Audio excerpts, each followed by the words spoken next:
Hola, soy Henry y esto es Buena Semilla. Este es un espacio donde vamos a profundizar en diferentes temas a lo largo de la Escritura.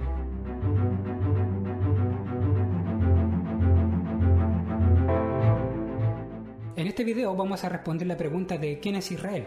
Para responder a esto es importante comprender un poco del contexto histórico del pueblo de Dios. Israel estaba conformada por 12 tribus, las 12 tribus de Israel. En un momento de su historia, Israel fue dividido en dos reinos. El reino del norte, conocido también como la Casa de Israel, y el reino del sur, conocido como la Casa de Judá. El reino del sur estaba conformado por dos tribus, la tribu de Judá y la tribu de Benjamín.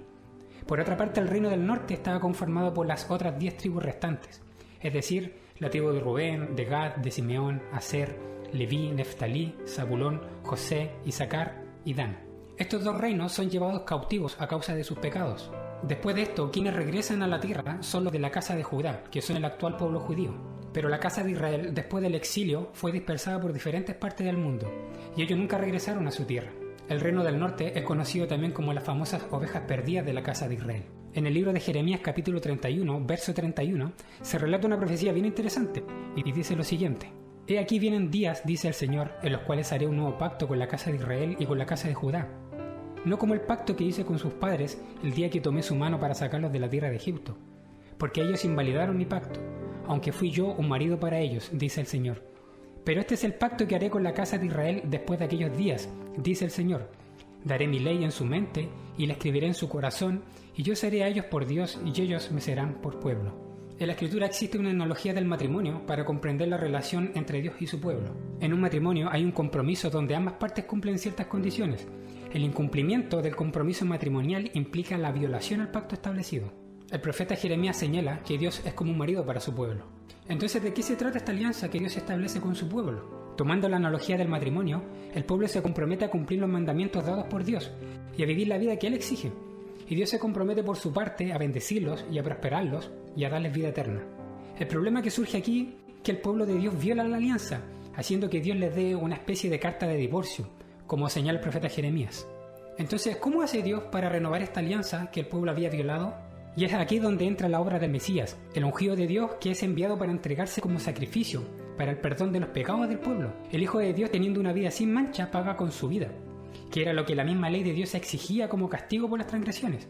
Si alguien violaba el pacto, debía morir, ya que, como la misma Escritura señala, la paga del pecado es la muerte. Por medio de esta obra, Dios renueva la alianza legalmente, o sea, alguien paga el precio, para que el pueblo pueda regresar al pacto libremente. Teniendo en cuenta de que Dios está en un pacto con su pueblo, y este pueblo es Israel, entonces podemos preguntarnos, ¿quién es un israelita? En la carta de los Romanos capítulo 9, del verso 6 al 8, dice lo siguiente: No que la palabra de Dios haya fallado, porque no todos los que descienden de Israel son israelitas, ni por ser descendientes de Abraham son todos hijos, sino en Isaac te será llamada descendencia.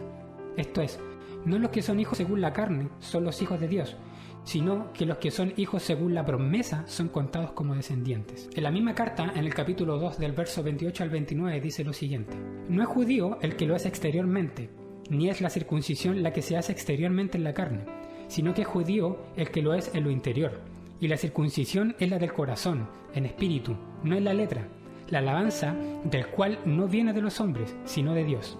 Cuando hablamos de un israelita o un judío, quizás se nos viene a la mente ideas que tienen que ver con nacionalidad o con sangre, pero lo cierto es que el término israelita o judío tiene que ver más bien con una especie de molde de identidad, es decir, no es lo que eres o de dónde vienes, sino lo que haces o cómo vives.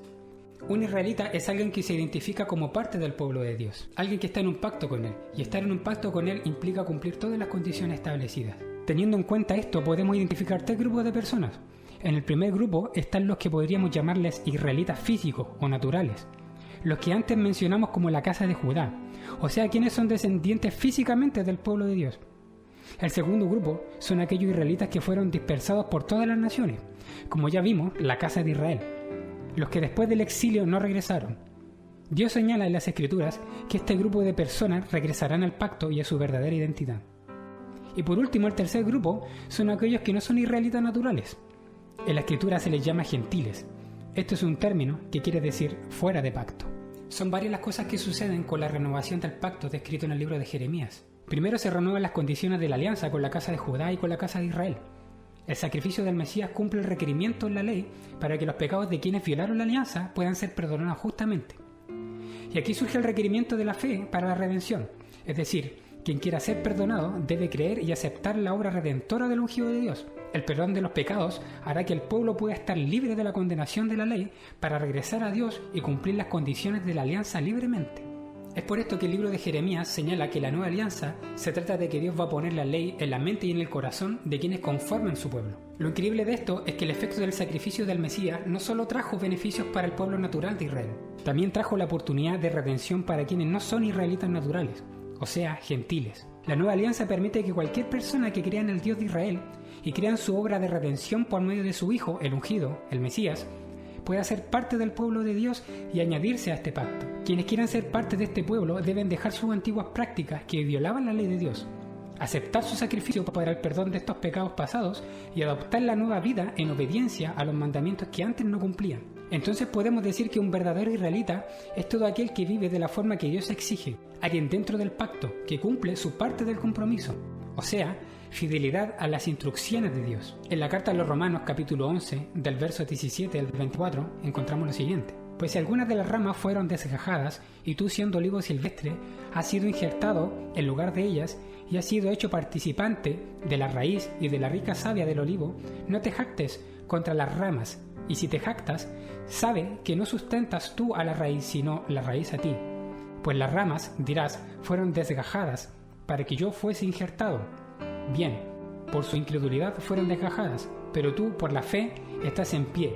No te ensoberbezcas, sino teme, porque si Dios no perdonó a las ramas naturales, a ti tampoco te perdonará. Mira pues la bondad y la severidad de Dios. La severidad, ciertamente para con los que cayeron, pero la bondad para contigo.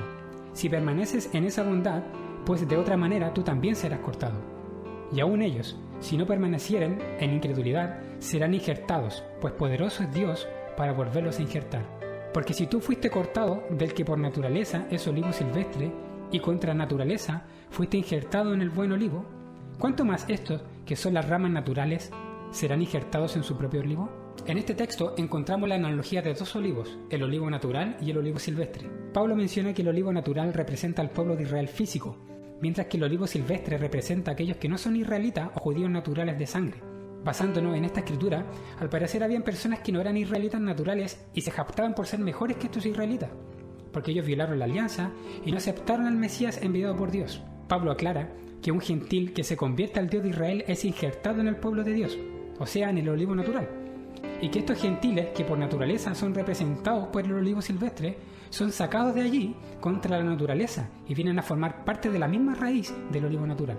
Un israelita natural puede ser cortado del buen olivo si no está en obediencia, pero Dios también puede volver a colocarlo en el olivo si vuelve al pacto. Por otro lado, un gentil está bajo las mismas condiciones. Si no está en obediencia, también puede ser cortado del buen olivo. Entonces podemos entender que tanto israelitas naturales como gentiles pueden ser parte de este verdadero Israel, que como ya mencionamos, es una especie de molde de identidad. Dios no tiene dos pueblos, no son 3 o 4 o más. El pueblo de Dios es uno solo, Israel. Lo que se traduce en las escrituras como iglesia viene de la palabra hebrea Kehilá, que significa comunidad.